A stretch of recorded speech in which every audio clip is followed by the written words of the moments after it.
Hi everyone, मेरे channel पर आप सभी का स्वागत है। आई होप आप सभी अच्छे होंगे।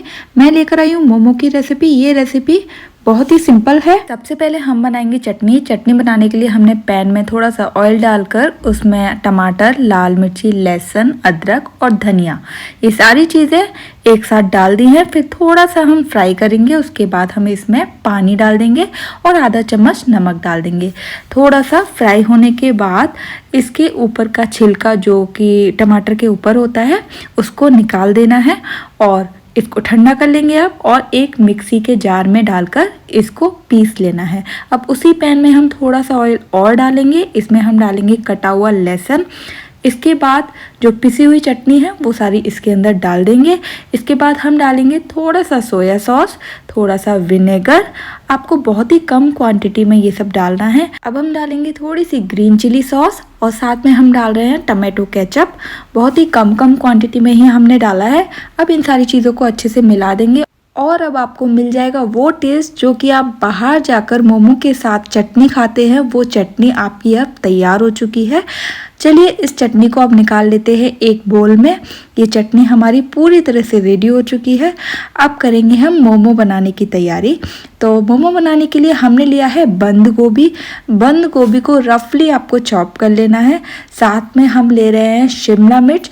आधी शिमला मिर्च है, आधा ही बंद गोभी है, और 1 से 2 आपको प्याज ले लेनी है, और साथ में हम लेंगे लहसुन और थोड़ा सा अदरक। ये सारी चीज़ें हम चॉप कर लेंगे। चॉप करने के बाद क्या करना है, एक बड़े बर्तन में आपको कपड़ा लगा के साइड रख देना है। इधर आपको सब्जियां सारी चॉप कर लेनी है। चॉप करने के बाद हमें इसका थोड़ा सा पानी निकालना है, तो उसके लिए हम इसके अंदर डालेंगे थोड़ा सा नमक। नमक डालने के बाद इसको अच्छे से हम मिला देंगे। नमक को अच्छे से मिलाने से होगा क्या कि इसके अंदर का जो पानी है वो बाहर निकल आएगा, क्योंकि हमें इसको बहुत ज़्यादा फ्राई नहीं करना होता है। तो अब जो कपड़ा हमने लगा के रखा हुआ था एक बड़े बर्तन में, उसमें सारी सब्जियां हम डाल देंगे, क्योंकि हमें इसमें डालकर इन सब्जियों का सारा पानी बाहर निकालना है। अब इस तरह से कपड़े को फोल्ड करना है और ऊपर इस तरह से पकड़ते हुए इसको दबा दबा कर अच्छे से इसका सारा पानी हमें बाहर निकाल देना है। ध्यान रखना है, ओवर इसका पानी नहीं निकालना है। बहुत लाइटली आपके हैंड से जितना हो सकता है उतना आपको करना है। ये है सोयाबीन का चूरा, जो कि हमने पानी में भिगो दिया था, गर्म पानी में, और फिर उसको भी हमने चॉप कर लिया है। जैसे हमने सब्जियां चॉप करी हैं वैसे ही, तो उस तरह से हमने सोयाबीन का चूरा बना लिया है। अब एक बड़े पैन में थोड़ा सा ऑयल डालकर ये सारी चीज़ों को हमें डालना है। आधा चम्मच नमक, आधा चम्मच लाल मिर्ची पाउडर, आधा चम्मच काली मिर्ची पाउडर डालकर इसको 2 मिनट के लिए सौटे कर लेना है। बहुत ज़्यादा कुछ आपको नहीं डालना है। 2 से 3 मसाले ही इसमें डालने होते हैं इसके अंदर की फिलिंग में।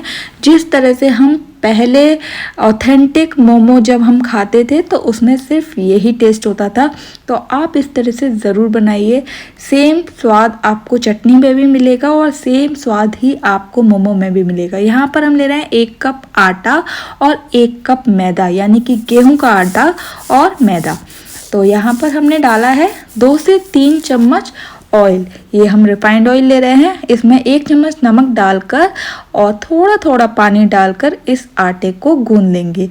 मैं यहाँ पर आटा लगाने के लिए मशीन का यूज़ कर रही हूँ। आप इसको हाथ से भी आराम से गूंद सकते हैं। जैसे कि आप घर में रोटी या पूरी का आटा लगाते हैं, वैसे ही आप मोमो का भी आटा आराम से हाथों से लगा सकते हैं।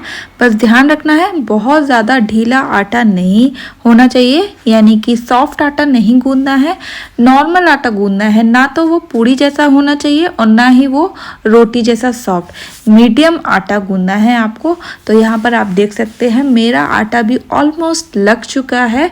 सारा आटा इकट्ठा हो गया है मशीन से। जैसे ही आटा इकट्ठा हो जाता है वैसे ही हमें मशीन को हटा देना है और हाथों का यूज़ करके आटे को अच्छे से लगा लेना है।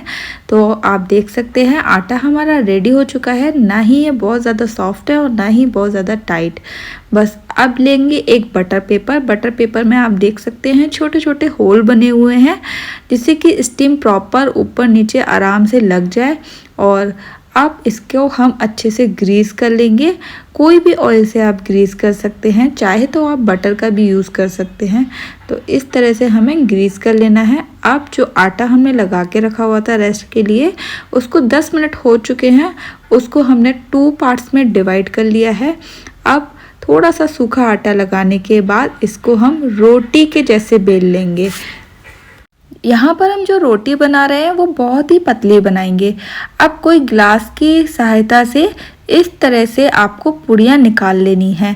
इससे बहुत ही आराम होगा। एक एक पूड़ी बेलने के लिए आपको टाइम लगेगा, लेकिन इस तरह से आप बनाएंगे कि एक बड़ी रोटी बना लेनी है, फिर उसमें से आप गिलास की सहायता से बहुत सारी पूड़ियाँ आपको एक ही बार में मिल जाएंगी। तो इस तरह से आपको एक एक पूड़ी उठानी है, उसमें फिलिंग जो हमने बना के रखी हुई थी वो फिल करना है और इसको मोमो की शेप देनी है। तो मोमो की शेप देने के लिए सबसे पहले नीचे वाले हिस्से को पकड़ के आगे की तरफ बढ़ाना है, फिर राइट साइड से दबाना है, फिर लेफ्ट साइड से पकड़ते हुए इसको अंदर की साइड दबाना है। इस तरह से चिपकाते हुए इसको आगे बढ़ना है और इस तरह से हमारी मोमो की शेप तैयार हो जाएगी।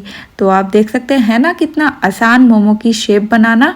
इस तरह से मैं दूसरी शेप भी आपको बता देती हूँ। एक पूड़ी आपको लेनी है, उसमें जो भी मिक्सचर हमने बना के रखा हुआ है वो फिल करना है और दोनों साइड्स को इस तरह से चिपका देना है। बहुत ही आसान होता है चिपकाना।